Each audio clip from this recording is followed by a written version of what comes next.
around the world tonight sa Stars on the Floor, mga kapuso. Kaya, hello sa mga kapuso nating nakatutok all around the world via GMA Pinoy TV at sa mga nakatutok online. Our official hashtag po for tonight is hashtag SOTF around the world. Ipagpatuloy na natin ang pag-travel. Our next stop, the jungles of South Africa. Siyempre, pag nanalo ka, iba yung energy. Step by the step, sumasakse. Let's Yun ang go. plano namin dalawa ni Zeus.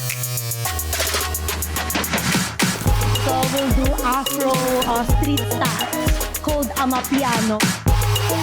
Talagang dire-diretso yung step niya, kaya medyo doon ako nahihirapan. Walang hingahan, dire-diretso talaga as in.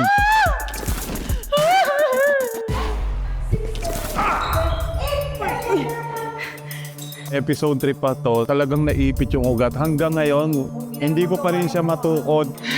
Good. Ang sakit. Before yata ng rehearsal namin, hindi ko talaga kayang tumayo because nila ko yung sarili ko sa emergency room. Because of Stars on the Floor, I figured out na may scoliosis pala ako. Kahit 2 days lang akong mag-rehearse, makukuha ko yan. Hindi tayo susuko, lalaban tayo hanggang dulo.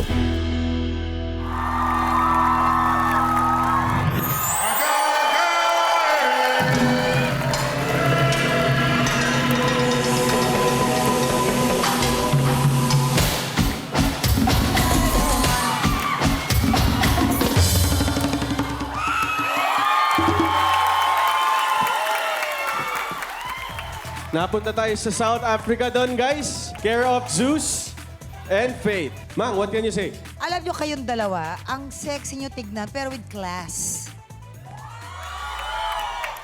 Ang dami na kakakross kay Zeus because, kasi, pag sumayaw si Zeus, talagang lalaking nalalabas yun because of ano naman ni Faith, di ba? Kumbaga, kayong dalawa ay nagko-compliment yung kaseksihan ninyo. Pero again, with class.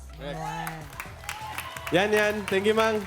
Well, ayon sa aking mga chuwariwap, parehas lang may iniindang sakit sa katawan nila. Parang si Faith yata yung liko, tapos si Zeus naman yung kamay. Pero kanina, habang pinagmamasdan ko kayo, nilaban nyo kahit may sumasakit sa inyo.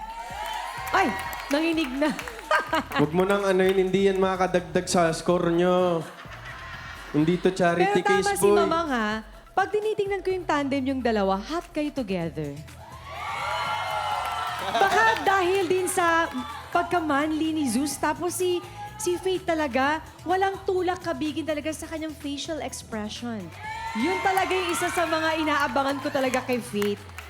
Actually, nagkakatinginan kami ni Coach Jay na parang, something new to para sa inyong dalawa na hindi namin to nakita. Hashtag hot. Coach Jay. Pinakauna ko napansin nung simula talaga is, alam mo yun, nape-pressure ka. Tapos, kinakabahan ka, binibisita ka ng takot mo. Tsaka, siyempre, magpe-perform ka na. Papalagan mo ngayon yan. Talagang, nakita ko si Faith, alam mo yung, gumanan siya. Di ba? Ano? Kahit na alam mo kabado ka, pero lumalaban ka. Yung ginawa ni Faith, tama talaga yun. Kahit walang nag-cheer sa'yo, kahit ikaw na lang mag-isa kasi malayo si Zeus eh. So, siya mismo, tinatapik niya yung sarili niya. Huwag ka matatakot. Hindi kasi sa totoo lang po, napakahirap nito para sa akin. Tsaka nape-pressure kasi ako si Zeus kasi ang galing talaga ni Zeus. Yun na nga. Napakahusay niya na partner. Kaya ako nape-pressure ako sa sarili ko kapag nasa-stock up ako minsan because na-overload yung utak ko. Pero gusto ko magpasalamat kay Zeus kasi grabe yung suporta mo sa akin. Ramdam na ramdam ko talaga. Pero alam mo, Faith, isang matapang na statement yan na sinasabi mo na nape-pressure ka sa bawat sayaw na ginagawa mo dahil kay Zeus. Pero kami dito, sinasabi namin sa'yo, pinapanood ka namin. Faith, magaling ka. Yes.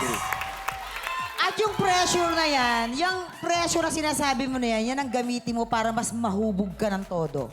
Yun lang po. Maraming salamat din sa mga supporters namin ni Zeus! Maraming salamat! Thank you, guys! Pero, Coach April, thank you. Thank you, Coach April. Thank you, Dance Authority. And of course, Dance Universe, the Power Twin Towers, Faith and Zeus from Africa. Ito na. Tumungo naman tayo sa India with Glyza and JM sa pagbabalik ng Stars on the Floor!